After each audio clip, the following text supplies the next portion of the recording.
பாஸுக்கும் லீடருக்கும் ஒரு வித்தியாசம் இருக்கு. பாஸ் உட்காந்த சேரில் உட்காந்து வேலை மட்டும் ஏவிக்கிட்டே இருப்பார். ஆனால் லீடருக்கு வேலை ஏவும் தெரியும், வேலை செய்யவும் தெரியும். அவங்க தான் சரியான லீடர். லீடர்னா யார் தெரியுமா? ஒருத்தங்களை வேலை வாங்கவும் தெரியும், வேலை தெரியாதவங்களுக்கு அந்த வேலையை கற்றுக் கொடுக்கவும் முடியும். தான் எப்படி ஒரு வேலையை செய்வாரோ அதே மாதிரி ஒரு 10 பேரை செய்ய வைக்கக்கூடிய திறமை உங்களுக்கு இருக்குன்னா யூ ஆர் லீடர். நீங்கள் தலைவர். இன்றைக்கு ஒரு தலைமைத்துவத்துக்கான ஒரு அபிஷேகம். நீங்கள் தேவனோடு கூட இருக்கிற ரிலேஷன்ஷிப்பில் நீங்கள் கரெக்டாக இருந்தீங்கன்னா நீங்கள் லீடர்ஷிப்பில் கரெக்டாக இருப்பீங்க. தேவனோடு இருக்கிற உறவு உங்களுக்கு நல்ல ஒரு தலைமைத்துவத்தை கொடுக்கிறது.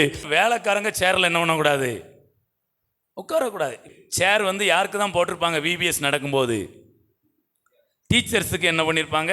இல்லை வாலண்டியர்ஸ் இருந்தால் அவங்களுக்கு பின்னாடி போட்டிருப்பாங்க. இப்போ இந்த சேரில் போய் யாரோ ஒரு பையன் பொண்ணு போய் அதில் போய் உட்கார்ந்தா நீங்கள் ஒரு பேரண்டாக பார்க்குறீங்க, என்ன சொல்லுவீங்க? போய் கீழே போய் உட்காரு அப்படிமே. இப்போ டீச்சர் ஆகிட்டாங்க, இப்போ அவங்க கீழே உட்கார்ந்தா என்ன சொல்லுவோம்? நீ இப்போ டீச்சர், நீங்கள் எங்கே தான் உட்காரணும்? சேரில் தான். இன்றைக்கு ஒரு தலைமைத்துவத்தின் ஒரு அபிஷேகம் மேலே ஊற்றப்படுகிறது.